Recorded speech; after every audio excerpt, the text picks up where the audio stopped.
Yo, what's up with y'all boys and girls, man?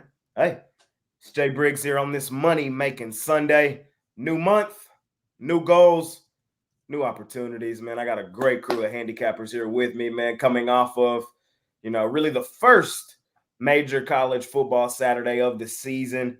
A lot happened yesterday. I'm pretty sure we'll talk about it a little bit. We got a lot to talk about today, though. We got some college football today. We got some Major League Baseball, and we got a full card of WNBA to get through and help us make some money on this money-making Sunday. Let's see who's here. Mitch, how you doing today, sir? Hanging in there, man. Our college football season is complete, man, here in Miami. So we're good. We don't care.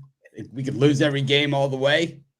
Don't care. That's the one we circled on the calendar 5 years ago.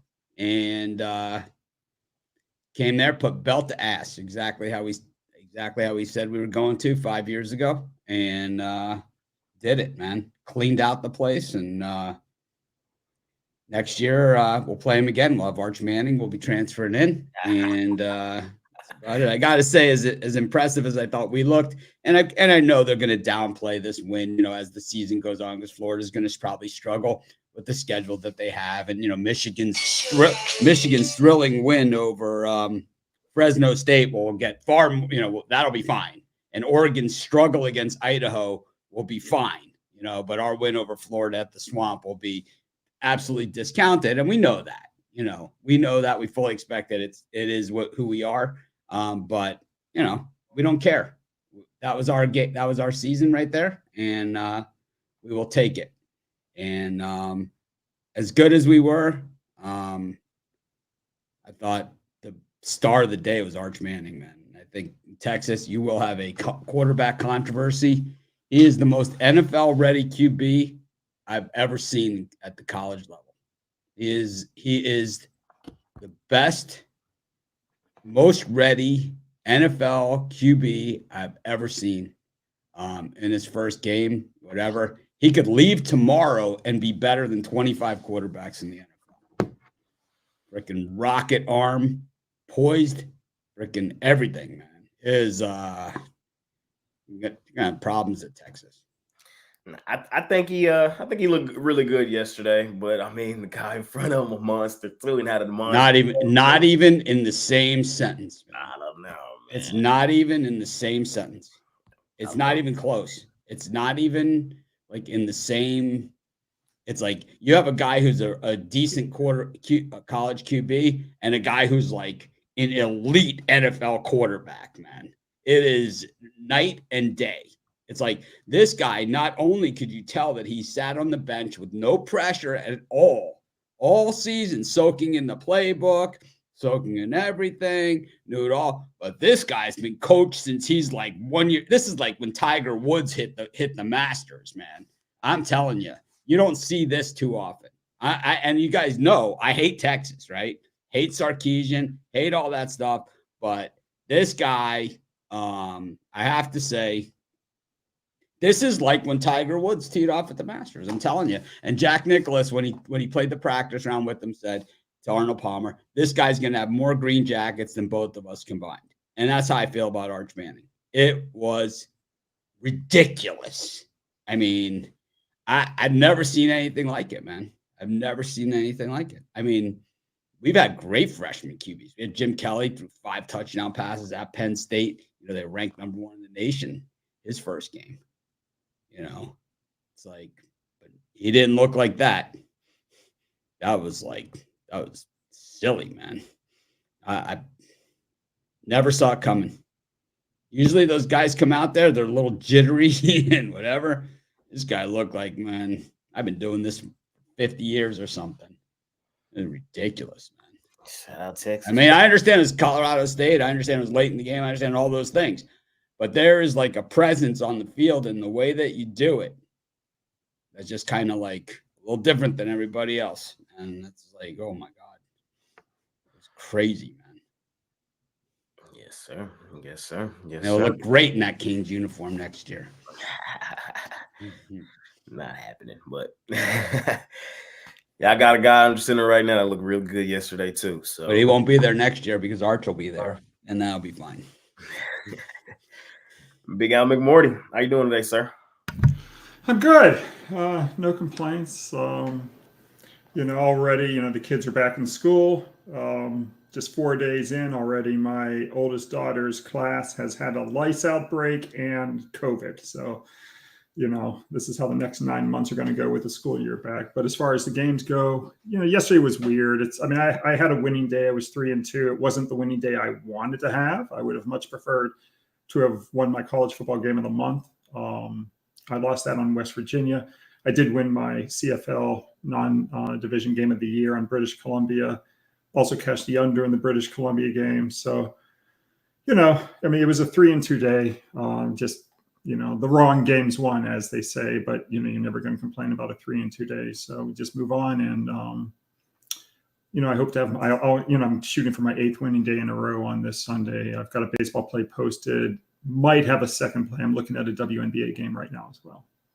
There you go. Money making Sunday. Mitch, they are clowning on the timeline.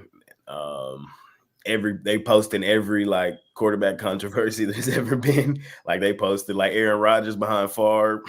They posted Steve Young behind. This is gonna be bad for Texas. This is gonna be way bad, man. I know that. Well, it's kind of like when Trevor Lawrence was sitting on the bench at Clemson. Very, very similar, man. You had a quarterback that had gone to the national championship the year before. You had Tua on the bench with Jalen Hurts. I don't know if these are the guys that they're mentioning, but this is very, very, very similar to that, where the guy on the bench is clearly the better quarterback, even though the guy that's there is very good, and he's won.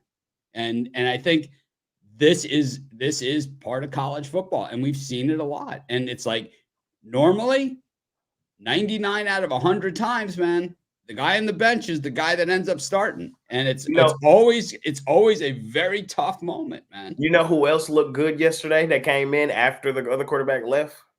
Quarterback from Florida, DJ Lagway. Nothing, men and boys compared to this. I'm saying yes, but I'm saying I thought Arch Manning, Lagway. Of course. But Manning is we know Manning.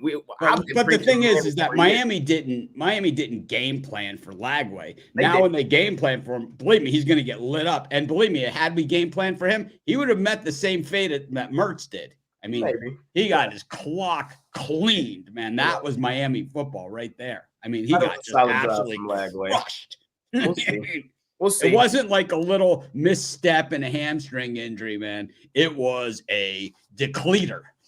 It was. Yeah, a lot happened yesterday in college football, man. A lot happened yesterday. We'll talk about it. We'll be playing Georgia for the championship. They clean. We'll be 18 to 19 point dogs in that game. And I also predict that if Miami makes it to the playoffs, even as the ACC champ, they'll be an underdog in every single game. We'll see how it plays out. I've seen it a million times. I'll see. I've seen it a million times. Kurt, always the dog. How you doing, sir? Yeah, doing well. Just had a busy couple weeks moving out of my old place, so just kind of been grinding away doing that. And no, not a lot of you probably care about this, but soccer was brutal yesterday. Probably added the most teams to the do not bet list by beginning of September ever. Was 9-2 in my free picks and 2-4 in my premium. So the selection process was terrible for me yesterday. And yeah, it's going to be tough sledding, it seems like, with all these do not bet teams early on. Took the Tigers on the run line, got a little greedy with Scooble, but looking to bounce back today. Yes, sir. Javon, how you doing today, sir? Yeah, everything's going all right this morning. Productive day. Officially on the website was 10-10, but we got some what they call positive CLV. Something I really don't adhere to, really, but I'm more the person that lets the line marinate, and take it from there. But one of the games that was a loser on the website was actually a winner, by the time you got to it, and by the time I got to it and actually bet it. So, moved through a key number, got the money on that. And positive play. There was a couple games that I shouldn't have been on. A couple dogs that I shouldn't have been on. But I, my big games, the big games that were up for yesterday, they hit. Penn State, Notre Dame.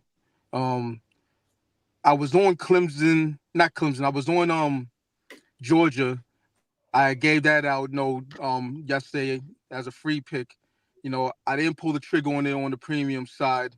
But my logic is this: when everyone's on a team who has disappointed against the best teams in the nation, and the line's going that way, you want to be on the other side. You want to get some buyback. So, I play towards what the market, the way I play it. I look at how the market moves and I take it from there. So that's really been the key for me, and it came to fruition yesterday. Fair enough. Money making Sunday, ladies and gentlemen. Where should we begin? Well, me yesterday, 3 and 4. Happens. It happens. I'll be better. Kansas State, man, they didn't cover in the end. Had Miami as the top play, though. That was like taking candy from a baby. That was easy. I told y'all I'm high on Miami, man. I hate that that's Mitch's team. I really do, because he got to hear it from me all season. But I think one thing I'm pretty good at is identifying who going on a run at the beginning of season. Well, don't worry about it. They're going to screw us every which way possible. If you think they got nailed for the soft schedule last year, where do you see the shit that we're going to eat, man? Believe me, because all the games that we were supposed to be tough games, all coming up soft. And it won't matter though this season. It matters, man. Let me tell you why. I don't think it will matter as much this season in a 12-team playoff. And if we don't win every single game and win the ACC championship, we will be not in. I understand all that. You're in regardless. It's a 12-team playoff now. Will not be in. But will not. I'm telling you, yes, you will. Will not. I'm telling you, man. We will not. You will be. Will not. But the team who has and needs to be addressed is Notre Dame. Oh my God, that's whose schedule and route to the playoff needs to be addressed. And if you watched that game last night, they were addressing it the whole way through. You're basically that was a layup game, though. The thing is, that was not a hard game for them. That was my top play of the day, man. That was about as easy as it gets. I don't think you're listening. Texas A&M is a joke, man. They have never done anything. Let me talk. They have never done anything, and everyone's like, Texas A&M's good. It's like no fucking chance, in a nationally televised game. No chance, man. That's what I'm trying to tell you. That needs to be addressed. So you're telling me Notre Dame beats Texas A&M, and they're in? That because look at their schedule. Look at Notre Dame's schedule. Go look at it. They play USC every year. That's the only other game they have. Right, Notre Dame. They don't even have that. I mean, Texas A&M and USC is their two toughest games this season. But that's what I'm trying to explain to you. This season in a new 12-team playoff, that's not their fault. Yes, but yes, it is. No, it isn't their fault. Let me tell you. Yes, like Miami, they used to play everybody. Why didn't Michigan drop them from the schedule, man? We'll talk about this. It's not their fault. It should be held against Michigan. We'll talk about this. Not Notre Dame. We'll talk about this. And that's what's wrong with. That's partly what's wrong with college football. You look at the historic schedules when a lot of the schools. Like, it wasn't just Miami wasn't the only, Notre Dame wasn't the only independent. Miami was an independent. Penn State was an independent. They were all independents, most of them, and they all played each other almost every single year. Then when they went to the big money bowls, as soon as they said that the bowls can like set their matchups and the conference alignments with the bowls and all that other stuff, it all went out the window, man. It all went out the window. They started cutting the schedules. Florida dropped Miami. Notre Dame dropped Miami. Penn State dropped Miami. Michigan dropped Miami. Michigan dropped Notre Dame. Michigan would drop frickin' Ohio State if they could, man. It's like they're lame asses. It's like you see who they replaced them with. Fresno frickin' State. Last year was Colorado State, man. They would schedule App State but the alumni probably wouldn't let that happen, man, because they don't want to lose to them again. It is exactly what's wrong with college football. And I guarantee you that a one-loss Miami team will never get in over a two-loss SEC or two-loss Big Ten team. No chance. Zero chance, man. Fair enough. Let's move on. Zero. Let's talk about today. We can talk about today. But it's zero chance, man.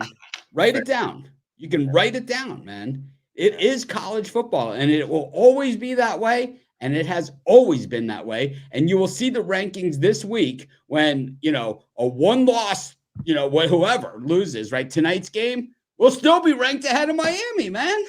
It's like it is just the way that it is. Like USC, you saw it last year. Sorry, rag-ass quarterback, man. Bullshit system, bullshit defense. Oh, they're so good, man. It's like, oh, my God. We got USC and LSU going at it today. LSU laying 4. How you feeling this one? Sorry-ass defense, man, is what we're going to see here. I think this one's about last team with the ball. Might as well just take out the belts with the little flags on it for this one. I expect to see just an absolute ton of points. You have two coaches that just do not understand the meaning of defense. And when they've gotten into big games where defense needs to step up, they have been stepped on time and time again. Go all the way back to Brian Kelly's third season at Notre Dame, where he got absolutely crushed by Alabama in the national championship game. You go to any of Brian Kelly's games, including losing to Florida State last year in this exact same spot, a game that, once again, didn't count because, for some reason, Florida State played an easy schedule whooping up on an SEC team, early in the year. Once again, man. But anyways, you see it. I think the total at 64.5 should be closer to 84.5. This could be like, this could seriously be 60 at halftime. I mean, the way that these teams play, you're going to see some sorry-ass defense. And LSU, traditionally, great secondaries, great linebackers, and big-time defensive linemen. With this clown as the coach, he just doesn't even pay attention. It just doesn't even exist there anymore. And Lincoln Riley, oh, my God, what a disgrace he is to college football. Just a joke.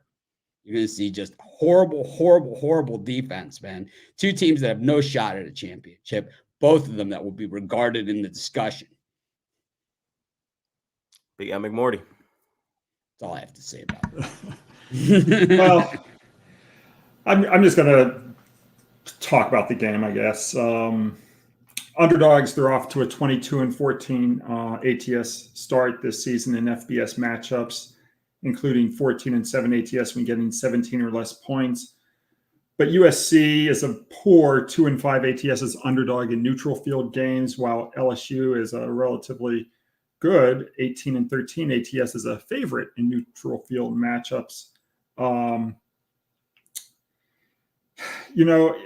I take a look at how the SEC conference does in these season openers, if they were a pretty good team the season before with at least a 700 or better win percentage, and now in this game one, they're priced from +3.5 to -21. The SEC is really strong. They've gone 46-21-1 ATS, including a blowout win on Georgia over Clemson yesterday.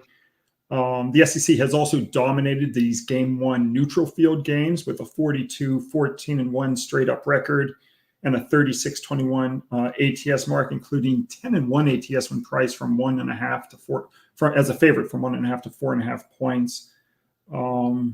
So that, it kind of bodes well for LSU. I don't really like the side in this game at all. Mitch was just talking about the over. I can give you a lot of ammunition for that. At one point in the 2022 and 2023 seasons, USC went over the total in 17 out of its 18 games.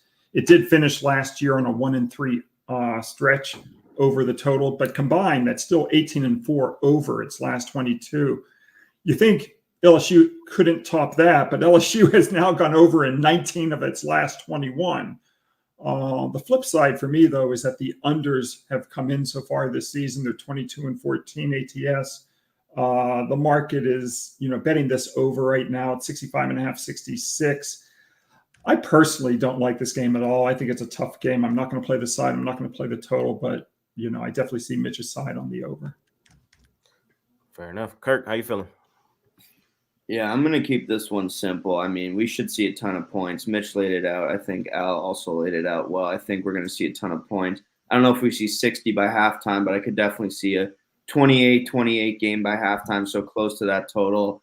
And I think the total should be around 70. So I'm going to be on the over as well here, and I'm going to keep this one simple. Fair enough. Jovan. Yeah, I'm on the other side. I'm on the under, and it's just a situation where you're gonna see the line go up as the day progresses. You know, should get to 67 easily, 68, 69 around there, close to game time. Um, I'm just gonna let the market, come to me and bang the under. Um, Now everything that Mitch said was right. These teams are horrible, or they were horrible last year on the defensive side of the ball. Couldn't stop a nosebleed. With that said, they brought in some new defensive coordinators on both teams, and they have the talent. It's not a talent issue as far as the defense goes. It's more of a schematic and in the way they teach, the way prior coaches have taught these defenses, how to play their philosophies. And I think with that alone, that could change these teams from being, leaky faucets to stout on the defensive end. And I think that both of these defenses do just enough to stop drives, to get key interceptions, so on and so forth. So I think that this is probably one of those games where the winning team is in the 35, 34 point range. The other team might not get to 30, or they might get to 31 or something like that. So, as long as this total gets to 66, 67, I'm comfortable with the under. Fair enough. Fair enough. I'm taking LSU. Bro. I'm fading Lincoln Riley. I'm simple. When's the last time we seen Lincoln Riley without a bona fide Heisman candidate? Can you remember? I can't. I'm not saying that this guy that he has right now isn't really good, can't be really good, won't insert himself into that conversation. But walking into a season, when have we seen Lincoln Riley without somebody who is just bona fide top 3 quarterback in college football? And what has he done with that level of quarterback? You know what I mean? Now, I know the argument could go the same way with LSU, but in recent memory, LSU has been the better team. You know what I mean? I feel like LSU gets the better recruits than USC. I'm sorry. That's just how I feel. I think LSU is the better team. I think they're favored by 4 for good reason over a field goal. They should win this game. I think it probably plays out 31-24 LSU. So that's kind of how I got this one shaping out. Remember, and I would lean under with Jovan as well, because you got to kind of remember, this is week 1. We've seen a lot of sloppy football. Especially in the games with the big teams like that. I don't know if y'all watched that first half yesterday, Georgia Clemson. I did. It put me to sleep. Georgia did open it up on their ass in the second half, but I don't know. I'm not falling for the hype for USC right now. I would rather lean LSU in this one and then probably sneakily a little under game. So that's how I'm feeling in college football today. We'll see how it plays out. Speaking of Heisman trophies, man, none of the online sports books have updated their odds after yesterday's game. So if you saw something that you liked or didn't like Dylan Gabriel is still a favorite, man. I mean, I don't know if you guys watched that game, but it was on the Big Ten Network, and I watched every minute of it. And I gotta tell you, man, he ain't winning no Heisman Trophy. He's not even going to be in the discussion, and he's listed as the favorite here. They barely beat Idaho. I mean, it was a knockdown drag out at Outson. They barely beat them. They got lucky to beat them. The line in that game was 44. They never even got a whiff. It was 14-14 deep into the fourth quarter, man. He is not winning a Heisman Trophy. Meanwhile, Cam Ward at a plus 1,000. Travis Hunter, I thought did a nice job in his game. Probably still some good value there, man, on the Heisman. But it's like I'm telling you, with those odds still there on Dylan Gabriel, it just means there's great odds everywhere else. I'm not saying I'm in love with Gabriel, but what I will say and what I have seen is they still hyping him up on the timeline. They still, oh no, he sucks. Let me tell you, he's system QB at Oklahoma. I know. He played at UCF, right? But let me tell you, they hyping him up on the timeline right now because his stat line wasn't terrible. It wasn't terrible. 41, 49, 380, 2 touchdowns. 41, 49, 380, 2 touchdowns. There's a lot of barely beat hold on, but Idaho. let me get it out. There's a lot of analytical guys out there in this world that don't put their eyes on football games. And with that being said, they're still going to be hyping up this guy. I'm not saying that there's not crazy guys. Believe me, the way that Travis Hunter caught that ball around the defender and caught it like that, that's what they see, man. And what they see is Cam Ward just walking down the field basically untouched. And that's what they see, man. And you're going to see gigantic numbers out of these other guys. But Dylan Gabriel, man, just not the guy.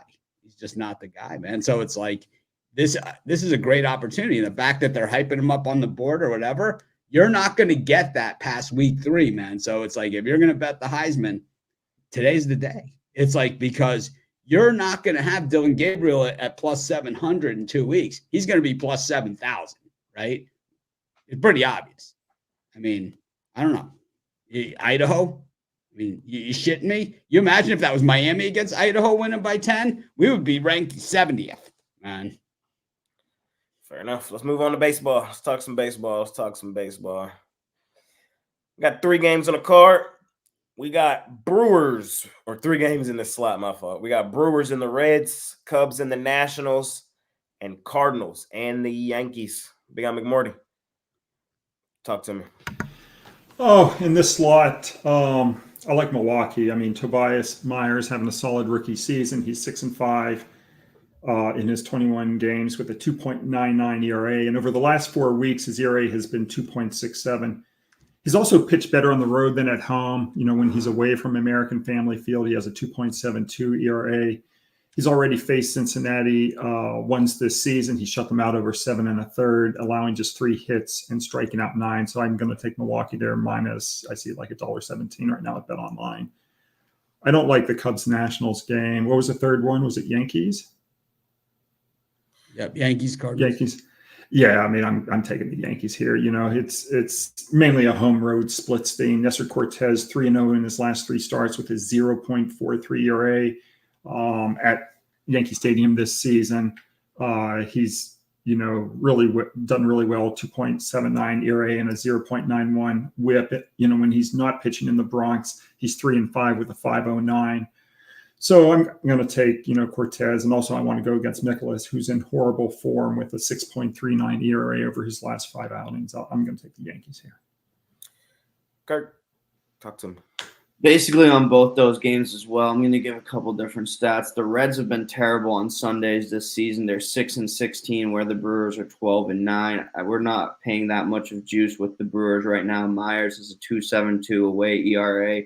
Brewers have won 5 straight. I'm with the Brewers on this one. And as Al said, Cortez has been awesome. He's pitched 20 2/3 innings in his last 3 starts, giving up only 1 run. Yankees are going on a road stand for 2 series after this game. I think they win this one. And I'm going to go with the Yankees on the run line in this one, as you can still get it for plus value. Javon, talk to me. Yeah, I could agree with Milwaukee. They're on the 5-game winning streak.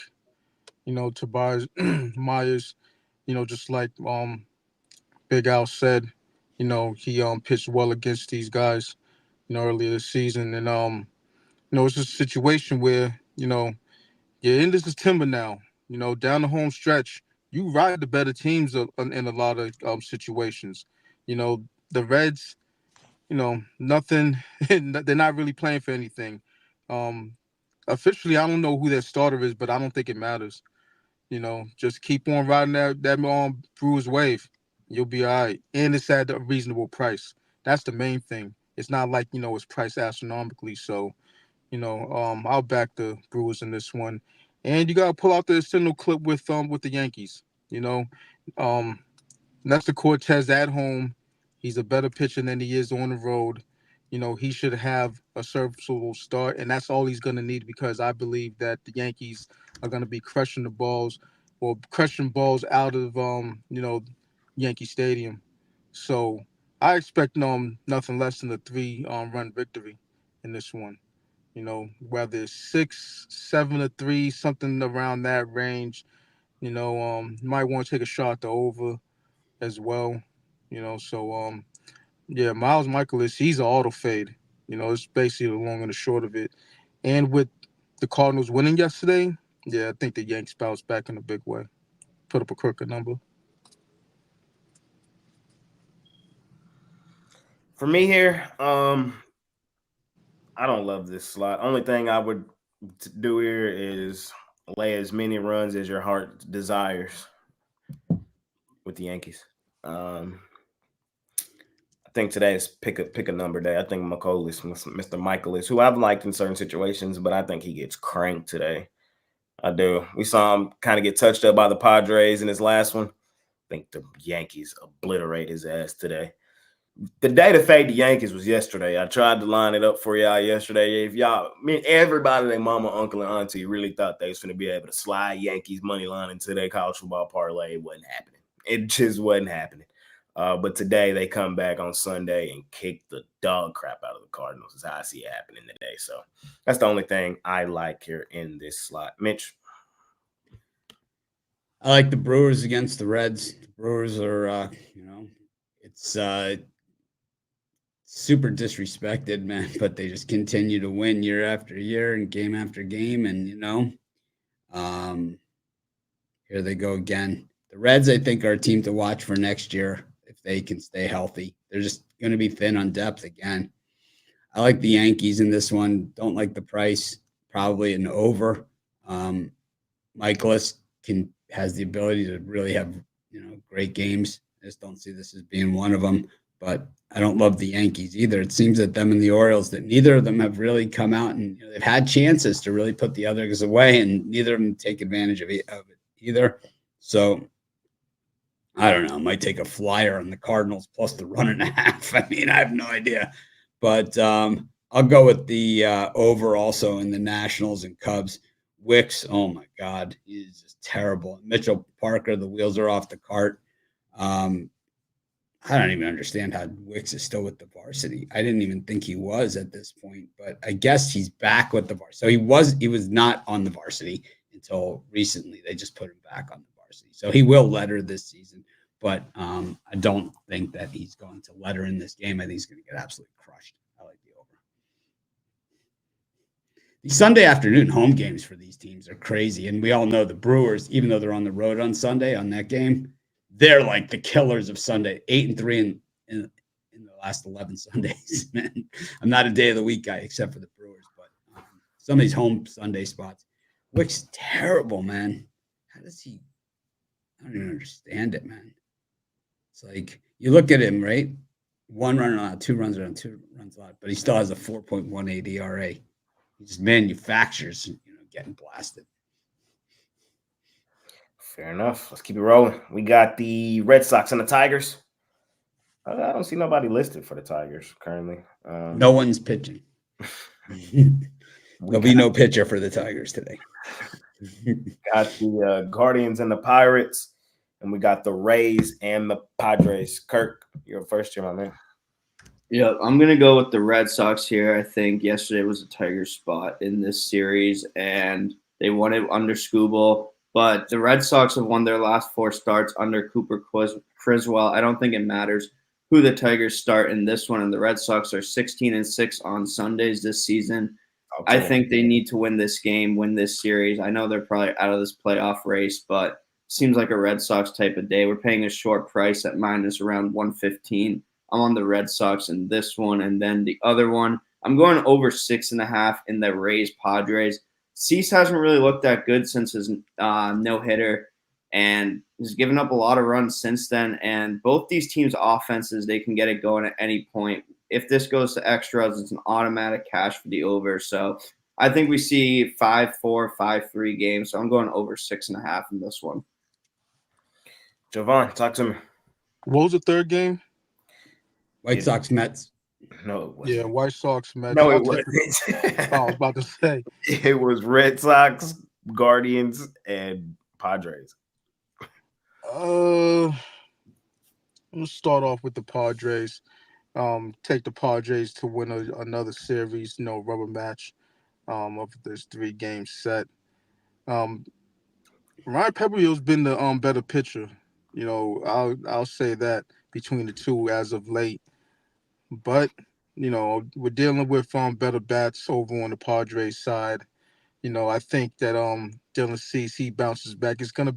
I believe it's gonna be a tight one going into the 7th, 8th, ninth innings. And, dealing with late game situations, I'd rather have my money on the better team and a team that has, they've won plenty of games in the late innings.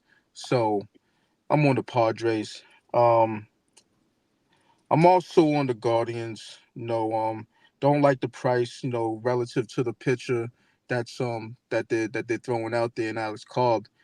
Mitch Keller. He is their stopper. Well, he has been their stopper in numerous occasions this season. But, I just, dealing with the better team. Like I said, it's September. You know, took one on the chin yesterday. So I expect for them to bounce back in this one. Um, if they don't get the Keller, they're gonna get to this Pirates bullpen. Is what I feel about this one. So give me the Guardians, and we'll take a flyer on the Red Sox. Don't know who the pitcher is for the Tigers, but as long as it's not Scooble, we should be fine. Is really the long and short of that one. So yeah, we want the Sox at a decent price. Yes, sir. Only thing for me in this slot is the fading the Padres, taking the Rays. I'm back on my fade the Padres train, bro. I'm back on it. I don't know why I even, what I mean, bro. This team is the same team who they've always been, bro. The same damn team. They got a little hype there for a minute, and right when the lights get bright, they're gonna fall flat on their face, and I'm gonna be right there laughing at them. Tampa at home in the Trop, it just got to be played. They did drop the first one, not surprising. They always drop the first one. Mitch is always on top of that. But just a parlay buster today. I think everybody think they're finna hop in on Cease and the Padres to get a series down in the Trop, but it ain't happening. It ain't happening. I'm taking Pepio and the Rays. I'm also taking #dirty water on Sundays. Sundays is Red Sox days. It just paint the town red on Sundays. It's just how it goes. Kirk gave you the stat 16-6, bro. We've been cashing all year on them Red Sox on Sundays. I don't know why they just want to play so hard on that day, but they do. Yesterday was the spot for the Tigers with Scooble. Not today, regardless of who they got on the mound. I'm rocking with Criswell, who has been a winner recently. Guardians Pirates, tough game. Tough game. I guess I would lean Pirates at the plus money with Mitch Keller. He's no longer the ace. He's barely the all-star, but I'll rock with him today. He's got a couple more weeks left to be in the all-star. What you got here? Rays for me. I'm on the Padres to go to the World Series. I don't see their demise as drastic as Jay does, but I don't think they win this game. I think the Rays, they lose game 1 of the series, win game 2. You got to watch out in game 3. It's just the way they've been. It's been the pattern for the last, 20 years. And it just seems that why get off the train now? In fact, 8 in a row as home dogs versus National League teams for the Tampa Bay Rays, man. It's like, I don't agree with Kirk's assessment of Dylan Cease either, man. He certainly hasn't tailed off all that much since the no-hitter, and he's still a force. The strikeout numbers he's still racking them. That Tigers-Red Sox is one of the tougher games on the board because these are basically the same team. I mean, these are pretty much the same team. A little light on the pitching, pretty decent bats, situational, but the Tigers in these Sunday home spots have been pretty good too, man. I'm going to take them here. It's a lean at best. The Red Sox certainly have the streak. They've kind of owned the Tigers when they're favored. They've They've crushed them. Road favorites against the Tigers, 6 in a row at Comerica for the Red Sox. And the last game, this one is the tougher one too. I'm going to roll with the Guardians here. I do not like the way the All-Star looked last time out. He over the last few starts, he's been a little bit more vulnerable.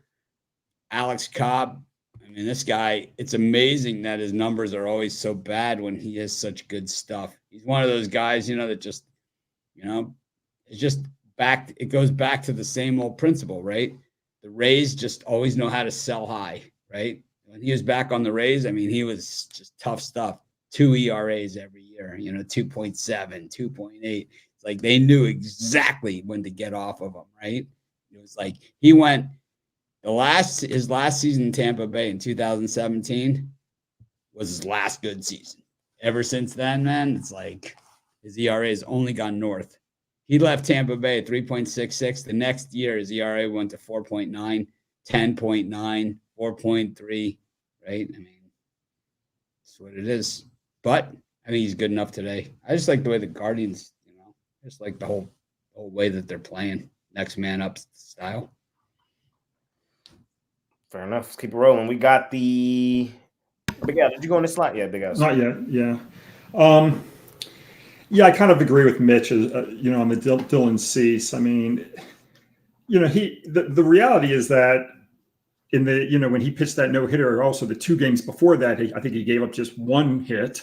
And the game after that, or maybe it was 3 hits. I mean, he had 4 starts in a row where he gave up 3 hits or less, and that was an impossible standard to maintain. So, of course, he's not going to do that. But, he's had some decent starts since then. He's also had some, starts that weren't great. But overall, I kind of agree with Mitch. I think the glass is half full with Dylan Cease.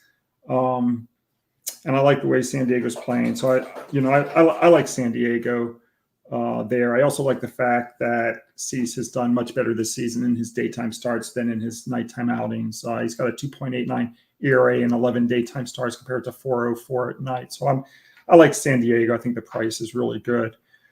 The Pirates-Guardians game, Keller's been gone. He's not in good form, but I still trust him to bounce, out of that more than I trust Cobb. And I like the price with the Pirates. I'm going to take Pittsburgh there, and I'm going to skip the Detroit-Boston game. Let's do all the 1 o'clock games. Do the 4 1 o'clocks. Royals, Astros, Mets, White Sox, Blue Jays, Twins, A's, Rangers. Jovan, you're up here, my man. Yeah, we're going to roll with the Mets once again. It's just a situation where the White Sox are playing. And when the White Sox play, you fade them. They're on a 9-game losing streak. It's going to be 10 by the end of tonight or the end of the day. There's really not much more to say about it. Well, you can also say that Shaman is pitching damn good, right now. So, it's a daunting task for the White Sox. And, one that they're going to, get slapped with another L with. So take them on the run line. You want to push it to -2. I went and pushed it -2.5. You got burned if you did that yesterday. But I believe at least a 2-point win is in the books for them. And You boys can get in the playoffs, Jovan. You see them standing? Who, the Mets? Yeah. No, I already told you what it was, man. The Braves, But look. Anytime people write the demise of the Braves, you bet on them because it's not even just them, though. It's not everybody on the cusp, though. They 2 games back of the Braves, and then the Padres and Diamondbacks low-key not safe either. They not safe. Yeah, I mean, well, maybe one of those other teams, but there's what is it? Three wild card slots. There's three wild card slots, so it's a lot of jockeying for position. I'm not really a Mets believer, So if they're chasing down the Braves, it's not going to be the Braves that they're going to catch. They 2 games back. 2 games back. 2 games is a lot. Yeah. I don't know. In September, especially with these teams being NL East rivals, and that they're playing against each other in September. Yeah. If it's between them and the Braves, I'm with the Braves all day. But I'm on Houston. You know, on the run line. Go for the series sweep. Um, you know, like I said, cream rises to the top. It's September in baseball. And it looks like the Royals can't stand up to the hot light. So it's really that simple. They give away too many runs as a pitching staff. You know, their bats are decent, but that's on the strength of that man Bobby Witt Jr.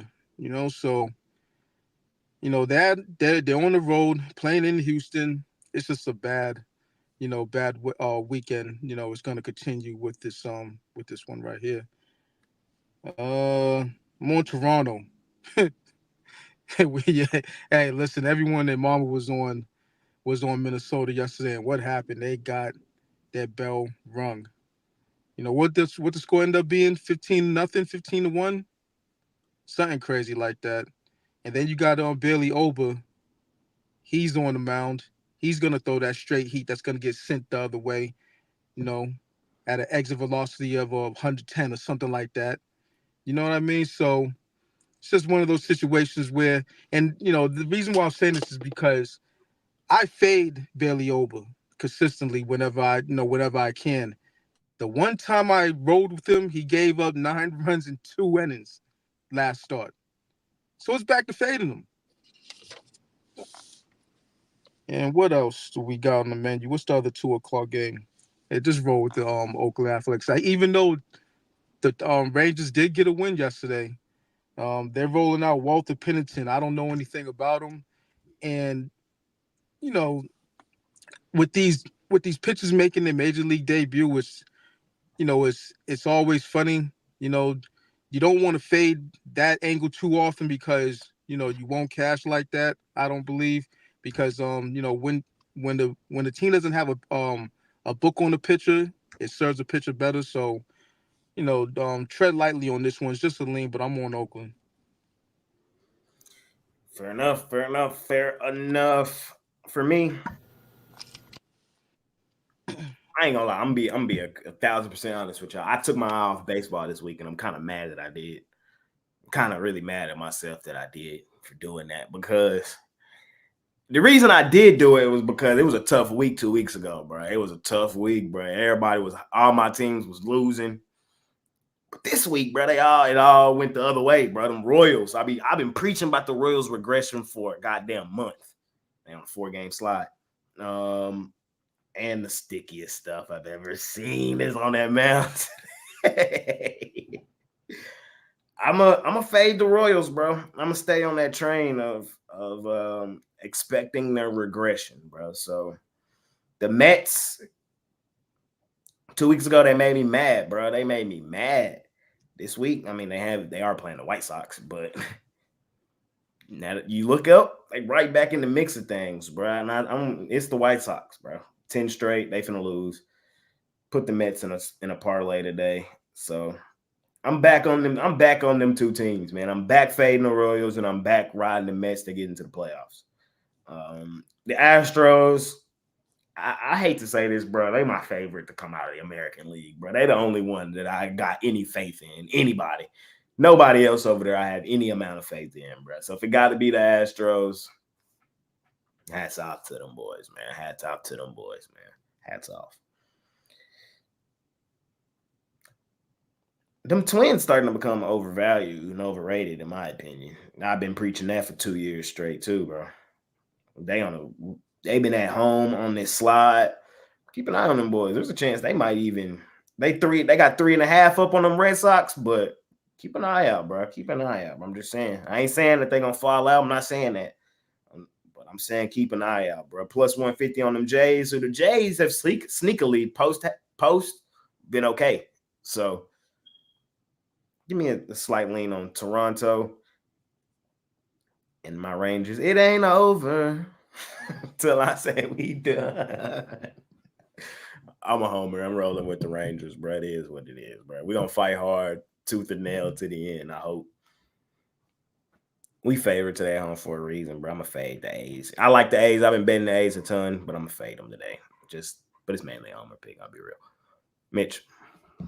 Yeah, I love the Twins today, man. I would lay extra runs. Rodriguez is in a pure regression mode here for the Blue Jays. I like fading pitchers late in Major League Baseball season that just aren't used to going deep into seasons and deep into games. And Rodriguez is just beautiful in both those categories. The longer you go, and I think the thing about that we have to remember about Major League Baseball, it's a 162 game schedule. The minor league schedule, the high school schedule, the college schedule, it's not anywhere close, man. These guys are logging like all kinds of, that's what makes those great pitchers great, man. It's like they can take it all the way into October, but Rodriguez can't. I mean, he barely can take it into the fourth inning, and he's been getting absolutely clubbed. I mean, just absolutely crushed recently. Kind of like Mackenzie Gore, right? It's like the longer season goes, it's like, John Gray, right, has always been like this throughout his career. He throws so damn hard. By the time he gets to August, man, his arm is just like a noodle. But Rodriguez, I think, struggles with his top-end speed all the way. And, I've had him as a 91 to 93 guy. Ruffalo will argue 96 plus, but I haven't seen it from him. But maybe he's trying to throw 96 plus, but, man, it's coming out about 85 now. He's getting hit very, very hard. And I expect the Twins to absolutely pound him. And I would lay extended runs in this thing. Bailey Ober, like Gal said, not coming off of his finest outing, but we've seen Ober have bad outings this year. I mean, his first outing of the season, he got racked for like 9 runs. So the thing is that Ober, generally what we see from him and why he's been such a money guy for me all season long is that he's a guy that pitches well that has bad numbers. I mean, that's really what it is. He has bad numbers, but he pitches really well. And he has bad numbers because it's like when he's bad, he's really bad. Like he'll give up 7 runs in like an inning or 9 runs in 2 innings, right? So it just really makes his overall body of work look a lot worse than it is when actually it's just a bad game, So it's like, I'll take him here. I'll take a shot. And like I said, I'm going to lay extended runs because that's what I do. And I got all my Notre Dame money line money. I got my Miami -9.5 money, just flush. So I'm very, very excited to hit it. And it's like with the light action today, man, it's like, it's too bad the NFL didn't start today or college. We have another full day of college football or something. I could probably really do some damage.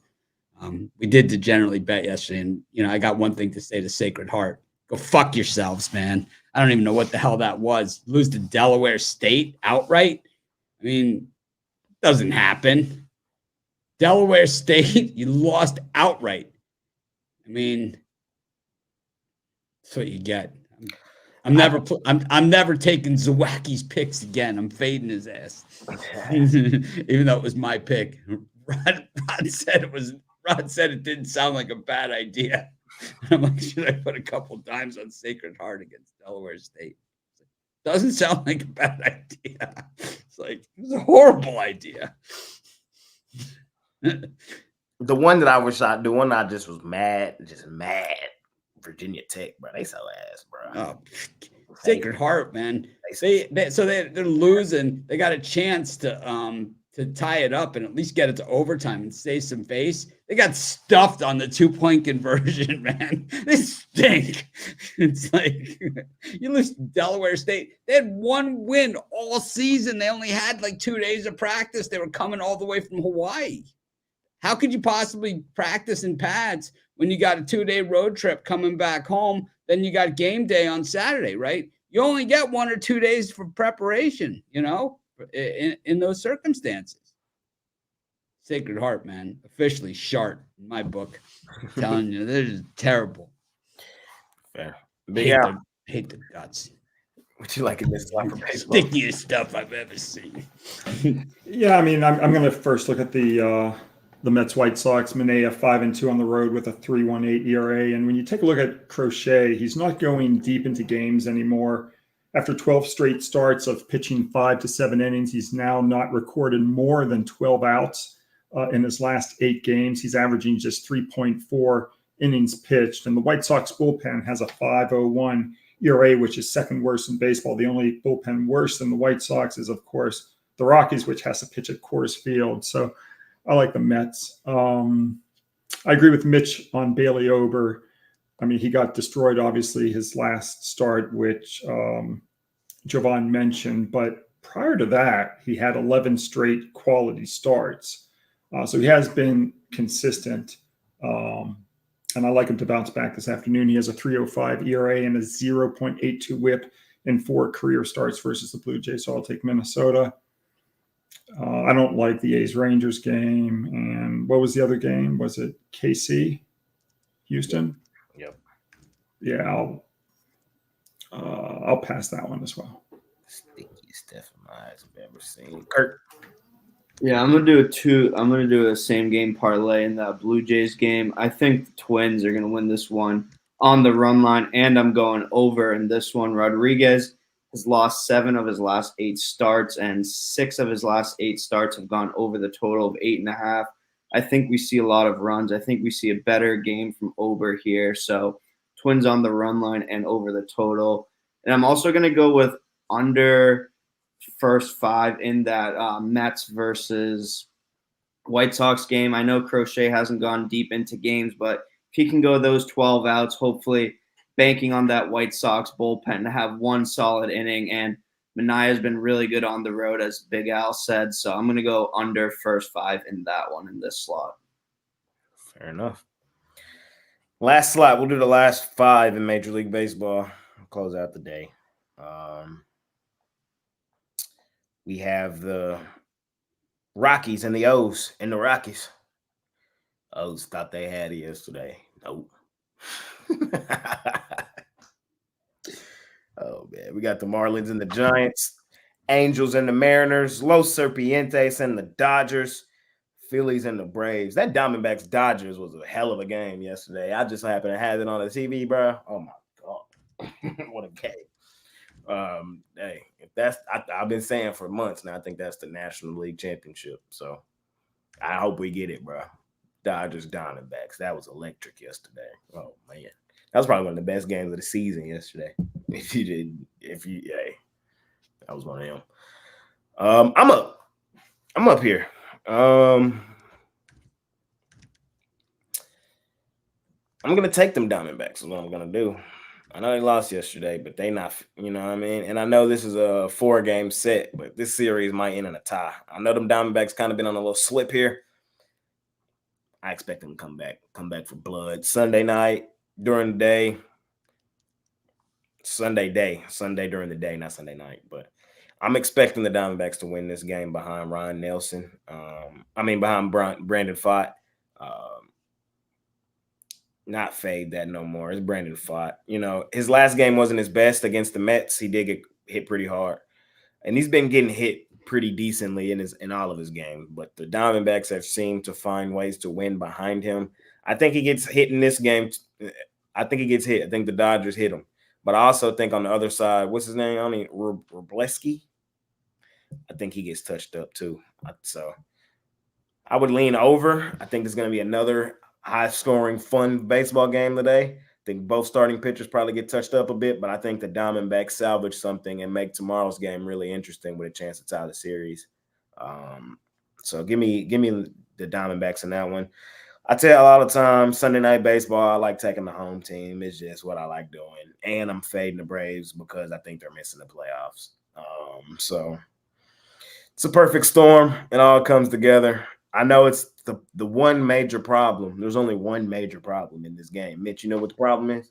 Aaron Nola on the bump. Aaron Nola's on the goddamn bump. He's actually pitched really well this year. He has, but that's what he sent me a personal tweet. He sent me the. Let's see. Oh man. So I'm on the Phillies, bro. You know what I mean? Nola, please don't let this be the blow-up game. Please don't let this be the blow-up game. Please don't let this be the blow-up game. We know you have it in the tuck, but give me the Phillies. And, of course, last but not least, y'all know where we at, bro. We on them Rockies to beat the O's in the Rockies, bro. How many good teams have we seen go into the Coors this season and lose series? This is the Aaron Nola tweet. How many good teams have we seen go into Coors and die? Plenty. Everybody, really, to be honest. So The O's are just the next team to add themselves on that list. I'm attacking the plus money right now with Colorado in Colorado.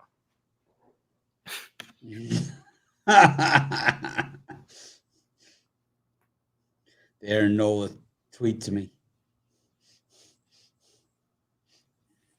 Anyways, one of our adoring fans, one of Ron's fans, actually. Not just me. Yeah, I like the Braves in that one. Schwelly on the mound there against Nola. Nola's not this good, man. He's just not. I like the over in that Dodgers-Diamondbacks game. 9.5 seems a little low. Fought has not been at his best, but Dodgers don't really counter it much. This is a tough slot, man. I mean, I even have to take the Orioles and lay the runs. That's how bad this is. No, you don't. Why do you have to do that? Why do you have to do that? Multi-blocks pitching. I know, but it's the Rockies and the Rockies. I'm allergic. It's easy. I'm allergic. The last time Block pitched at home, he gave up 6 runs and 2 in the third. He stinks, man. He went 2 innings last time, gave up 3 runs, went 2.1 innings, gave up 6 runs, man. He stinks, man. And so the last time at home, he gave up 6 runs and 2 in the third. The game before that at home, 3 runs in 1 inning. Man, he's terrible. He is ass. He is ass. You know what? We'll take Orioles first inning to score. We'll take Orioles. We'll take the yes runs first inning. Orioles team total over first 5, and all of the above, man. We'll just go with all those abbreviated bets because this guy stinks. I mean, it's just so hard to give up that many runs for a guy that pitches so little. It's like, but he found a way. He has a gift. He has a gift. The other games the Marlins and the Giants, we're just at that time of the year, man. You got to just really tread lightly in baseball, even though you want to get really aggressive. I mean, I only gave out 1 pick yesterday, and I don't even see me getting past 1 today. Maybe I could see another one, but the only other one that I like besides the one I gave out is the Brewers, and it's too late to put it in. Big Al? Jay, I mean, obviously I'm an old guy. I'm listening to you talk and you're saying the word bruh. I think that's how you say it, every other word. And my daughter, she doesn't even call me dad. She's 9 years old. All she does is call me bruh. What the F does bruh mean? Is this just like your generation's use of, like, when I grew up, everyone called each other dude? Is that kind of what it is? Or you just call each other dudes, but you call them bruh? Yeah. I don't even realize that I do it, but yeah. Yeah, I mean, it's like when you got your 9-year-old calling you like bruh every other word, you're like, what the fuck is this? Anyway, I was just curious. I'm an old guy. So, yeah, I mean, I'm looking forward to watching the Braves-Phillies game tonight. This series, I don't know if you guys have watched it with all the football games going on. I've been watching the games, and it has had a playoff-like atmosphere to it. I had big plays on the Phillies in games 1 and games 3, and those are, good wins. I laid off yesterday. The Braves bounced back to win. I laid off game 2. The Braves bounced back to win that game. I also think they're going to bounce back off last night's loss to win this 4th game. Schwellenbach, he got off to a relatively slow start in this rookie season of his. His ERA was 5.68 after the month of June, but since then he's made 9 starts. And his ERA in his last 9 is 2.6 with a 0.93 whip. 2 of those 9 starts was against this Phillies lineup. And he's gone 2-0 versus the Phils with a 2.13 ERA and a 0.86 whip. They're an underdog tonight. I think, it's just great value. Aaron Nola, he's having a good season. I'm not going to take that away from him. But against Atlanta this year, he has a 6.32 ERA. So the Braves as an underdog, too, it's really good. Too good to pass up. What else? I'm going to stay away from Dodgers D-backs. I like the Mariners. Bryce Miller, he's got a 1.12 ERA and a 0.62 whip over his last 4 starts. He's also been spotless versus Anaheim.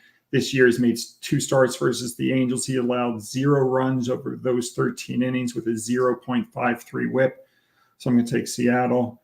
And, yeah, Mitch hit the nail on the head. I mean, Ty Block is horrible. for the season, 3-6 with a 6.36 ERA.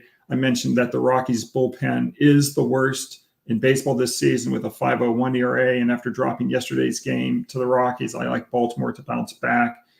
Zach Eflin's in good form. He's made 3 straight quality starts. He's got a 1.39 ERA over his last 3 outings. So, yeah, Baltimore all day long there. But Block also has an impressive 14.29 ERA over his last 3 starts. Yeah. So he is in form. So why are the O's not minus 250 today? They are. Well, what are they, like 190 something? I mean, on the road, it's like I know. They only giving me plus 150 on them Rockies today. That's all they're giving me. You got to get a new book because I mean they're like minus 190. I know, but that's what I'm trying. They only giving. Look at Big Ad. We got Mr. Odd Screen up right now. What's the best odds you got out there on the Rockies money line today? The best odds. Go to see what Bet Online has. Hold on a second. Rockies money line. Bet Online has it at plus 166. Well, Pinnacle. Okay. Pinnacle has it. I do gotta get a better book then. I'm only getting plus 150, bro. Hold on, man. I just said, bro. I just realized. Pinnacle's 162. Yeah, see, everyone's in that range. Maybe my book off today, then, man. All right. He's baiting you in. Yeah. He's begging you to take the Rockies. I mean, He put Rockies in too many times. Might be. I mean, generally, Bet Online is going to, be one of the best books for getting the best prices. Fair enough. Kurt, talk to me.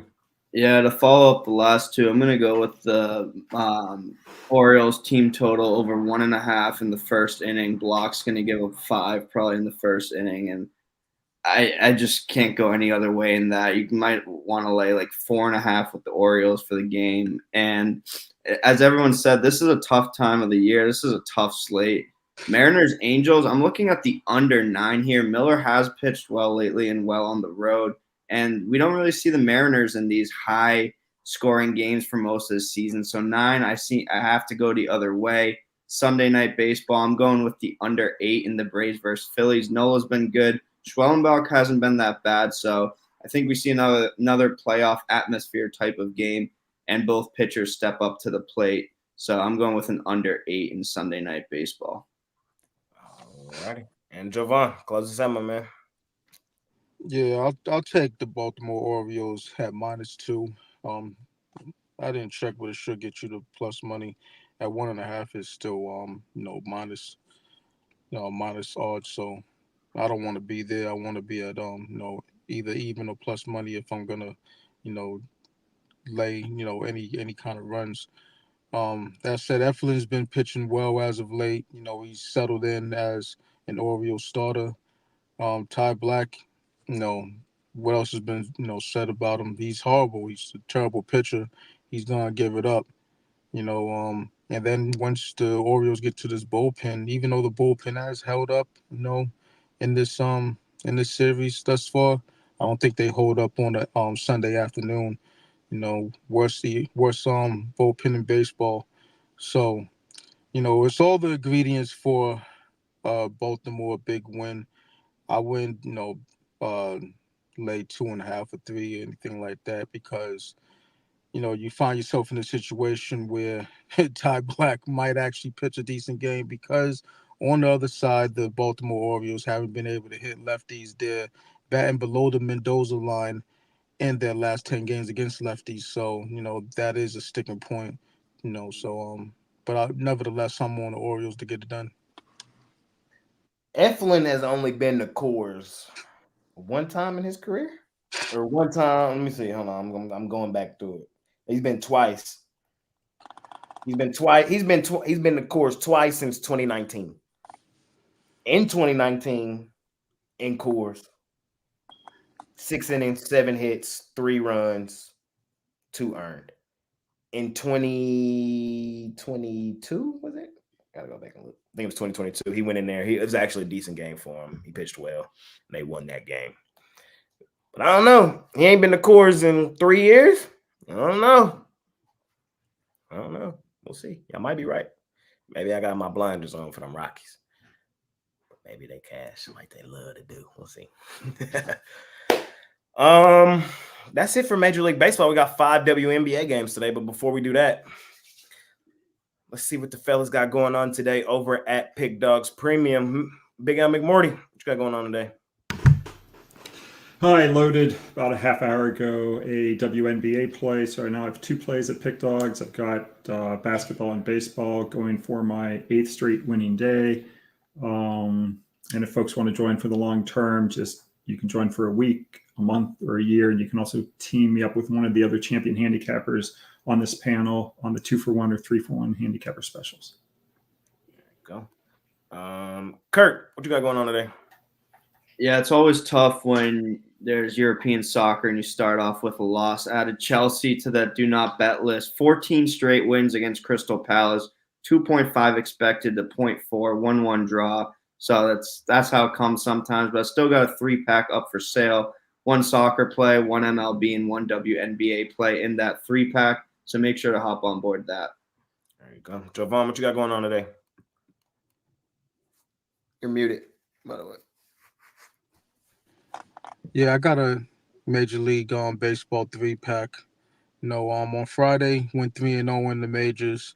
I think in September, towards the last 6 weeks of the season, these are the times where you could hit baseball pretty hard and make a good profit. It's soft. I will have a college football play up with the LSU USC game. I'm gonna put that up momentarily, and I might just put together a WNBA play that I just looked at and particularly like. But yeah, that's what I got for this first day of September. There you go. Money making Sunday. I have, as of right this second, all I have in there is my WNBA best bet. I've hit back-to-back on that, looking to cash out on that. We'll talk WNBA here in a second. 5-game card on this Sunday. I really love the best bet, though. I really, really love it. So y'all can hop on that. You can hop on something long-term. Y'all know what time it is with everything right here on the horizon. I'm probably going to add a baseball, and I'm probably going to add a college football and make it a 3-pack. So be on the lookout for that. Be on the lookout for that. But that's what I got going on right now today over at Pick Dogs Premium. Let's keep it rolling. Mitch. Oh, and hold on, before I got you, just quickly. We got a lot coming up this week. The 5 guys y'all see here on this panel. Hold on, get out of solo. You see these 4 guys, including myself, on a special project coming up this week. So be on the lookout for that, man. I'm excited. I'm really excited to debut this, man. Hopefully y'all will really enjoy it. So be on the lookout for that coming out probably Wednesday night is what I will say. Maybe Thursday. But the goal is Wednesday night. Mitch, talk to us. What you got going on today at Pick Dogs Premium, and what's going on with Pick Dogs right now as we get ready to transition into, busy time of the year? I've got just 2 premium plays today. I just don't love the card, and I think baseball with the odds and everything just has a lot to do with it, at this point of the season. I see some other plays that I probably could have played, and maybe at a different time with different odds, I would have been premium plays, but just not going to push it. During the week, it's all we have is baseball still. So it'll probably be a little bit more aggressive in some spots, but for today, just 2 plays. I also have Mitch's partner program. If you're looking to bet like a professional, we have the partner program. It's 100% free and risk-free to you. I've got a link in the description. Just fill out the form. You need a private credit book. If you use a regular online app or Bovada or FanDuel or BetMGM or Caesars or any place like that, great places to make your regular bets. And, sometimes, if we just go to the window, they'll let us make bets at those places too.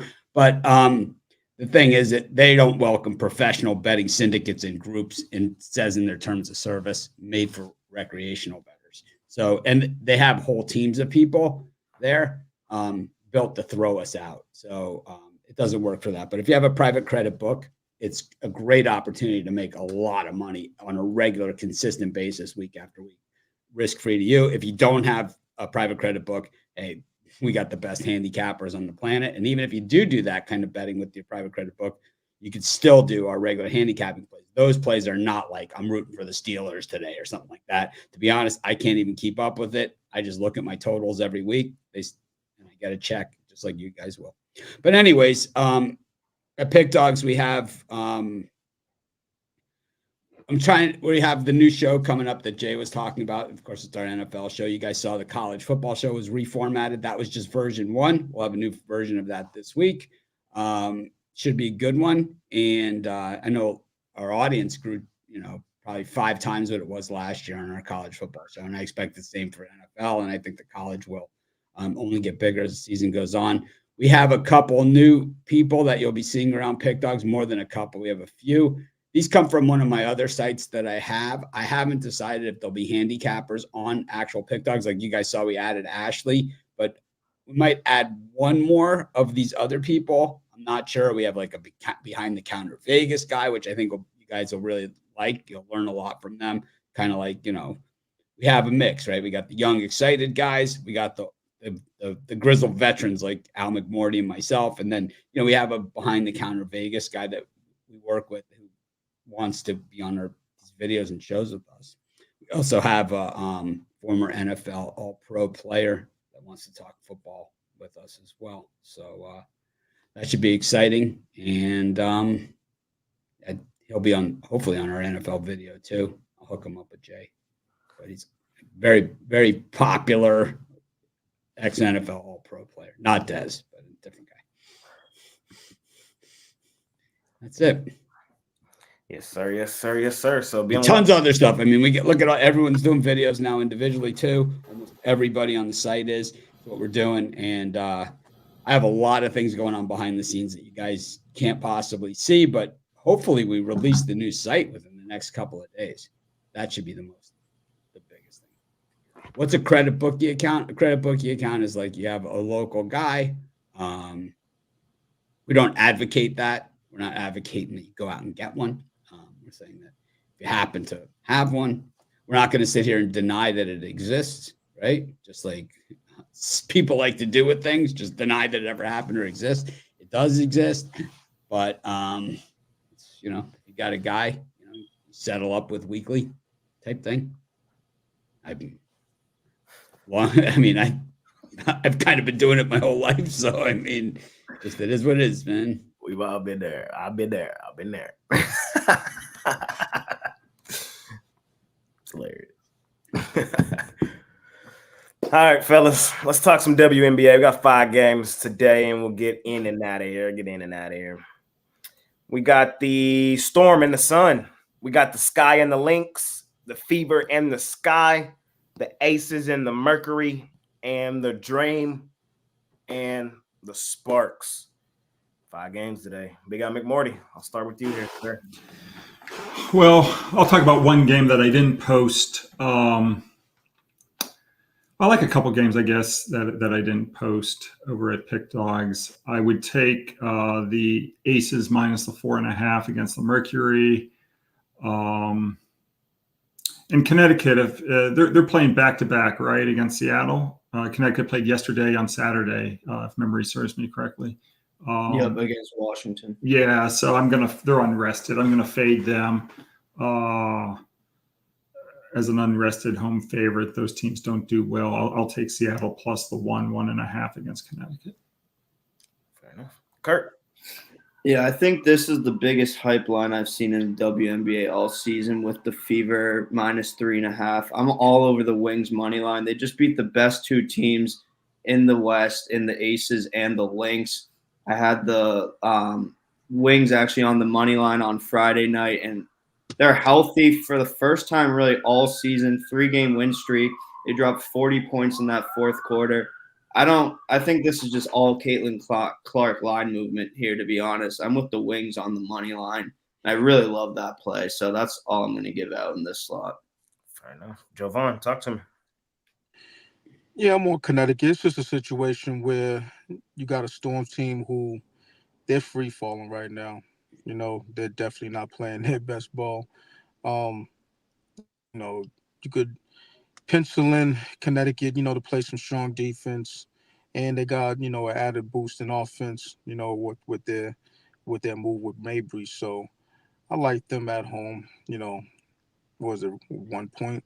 Yeah. So I think that's I'm not gonna say a safe bet, but it's a bet that I might get to the window and it at 1:00 p.m.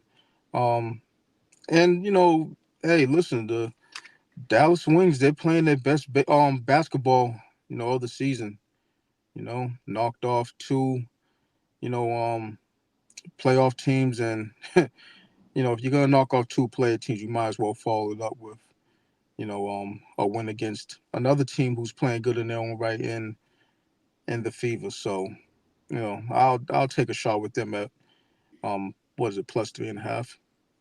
Yep. So yeah, at home, I'll take a home dog in this one. Might put a little slice on the money line as well. Jovan, we 2 for 2, Brody. We 2 for 2 because I'm with you. I'm on them Sun. I'm taking the Sun here. It's the Storm haven't covered since the All-Star break. They've now failed to cover in 8 straight games. They are free falling. And the Storm, they're a home team. And, they were dominant earlier in this season at home. On the road, they've had struggles all season long. I don't know if I trust them in this spot. Big Al did point out it is a back-to-back for Connecticut with travel, too. With travel. So it does make me a little nervous, but I don't like the way the Storm playing. I would lean Connecticut in that game. Fever Wings. I think it's the game of the day. I'm excited to watch this game today. I'm team Caitlin Clark. You're not going to hear no bad words from Caitlin Clark. Second best player in the WNBA right now today, behind Aja Wilson. I'm on that train. That's how I feel. But the thing is, we've already seen the Fever lose to the Wings this season in Dallas. B, Dallas is probably, I know their record is terrible, but Dallas is probably one of the teams most equipped to go with Indiana because Dallas is all offense, no defense. This game right here, the total sitting at 180 something. We might get to 200 in this basketball game today. We might get to 200. They both might score 100 apiece because not a whole lot of defense, offensive style play. And in that style game, I think the Wings are live. I really think they are, man. Kirk hit the nail on the head. I think the Fever are playing well, but I think Caitlin Clark has them slightly overrated and overvalued today. I'm gonna take the Wings, man. I'm gonna take the Wings who have played well, beating the Lynx and Vegas in back-to-back, and they're at home. We've already seen them beat Indiana once this season. I'm gonna take the Wings. And last but not least, I'll talk about the Sparks and the Dream. The Dream have now lost 4 straight? Is it 4 straight? Yeah, I think it's 4 straight. The Sparks, they pulled out a hell of a win out of their ass against the Liberty. I had the Sparks plus the points in that game. It's a double revenge spot at home at the crib. It's just one of my favorite spots to play in hoops, man. It's their last meeting that they'll see the Dream this season. Dream not really in all that great form. Sparks, I think, are live today at home at the crib in the double revenge spot. So I would lean towards Los Angeles to possibly stack back-to-back games. That's it, fellas. Y'all know what that brings us to. That brings us to parlay time. Parlay. Michael Frazier, North Texas did look good yesterday. They did look good yesterday. Shout out them boys, man. Chandler Morris. I told you, keep an eye on them boys this season. They got a lot of seniors over there, and they're a veteran group. Keep your eye on North Texas. Let's do some parlays, though, man. Let's do some parlays. Mitch, I didn't even ask you about WNBA because we know you don't cover it. But you got a parlay for us today, sir? Sure. Take the Milwaukee Brewers, the Orioles -3.5, the Tampa Bay Rays. There you go, 3-teamer. Big Al McMorty, you got a parlay for me? Yeah, Atlanta Braves with Schwellenbach as an underdog, parlayed with Las Vegas Aces. There you go, 2-teamer from Big Al McMorty. Kurt? Wings on the money line and draw between Real Madrid and Real Betis. Sounds made up. And Javon, you got a parlay for me? You probably got 2 or 3. I know you. Yeah. Connecticut Sun and Dallas Wings. That's one. This is the Stendhal clip one, or minus 2. Let's put a -2 on these ones. Yanks, Orioles, Mets, -2 for that parlay, and then we'll roll with Houston Astros, Chicago Cubs, Milwaukee Brewers. 3-teamer. There you go. For me, I guess I'll take y'all to the diamond today. Let's go Los Serpientes, Diamondbacks. Let's go Colorado Rockies. I don't care what y'all talk about. I'm taking my Rockies today. And I'm taking the Mets. And we'll go extendo clip Javon style with the Mets today. We'll lay 2. So money making Sunday, ladies and gentlemen. Got a lot coming up for y'all this week, man. Make sure y'all tuned in. I can't wait for it. So be on the lookout for that. Check out everybody's content. Kurt covers at 1 million soccer games every day. Javon does the parlay videos, shorts. Big Al McMorty, I've been seeing him pop up with the Big Al All Access videos. So then, of course, Mitch covers half of every game on the board every single day, plus the first picks in 5 minutes. So, we got content for everybody, man. And our best bets are at Pick Dogs Premium. So different strokes for different folks. We appreciate each and every one of you. We'll see y'all tomorrow. Monday morning show. Pretty sure it'll be a long one. Got a lot to talk about from the weekend. Ruffalo will be back. K. Diddy will probably be there. You never know with him, but he'll probably be there. So we'll see y'all then. Any other words from y'all fellas before we get out of here? Well, we got, I imagine I'm going to hopefully see you guys in Vegas on Thursday or Friday, right? Yes, sir. Let us know because we got dinner on Friday night. Yeah, I'm going to be able to go as long as I keep testing negative for COVID. So, fingers crossed. Fair. Yep. I'll be in I get in Thursday. So yep. Should be a fun week. Hell of a week coming up, man. NFL back. I ain't gonna lie, I was kind of drained yesterday after watching college football, and I was sitting there, I was like, damn, next week got double header because I got to wake up and do it all again tomorrow. So we're back, baby. We're back. We're out of the dog days of summer, man. I'm happy for it. So let's make some money. Appreciate each and every one of y'all. We out here. Peace.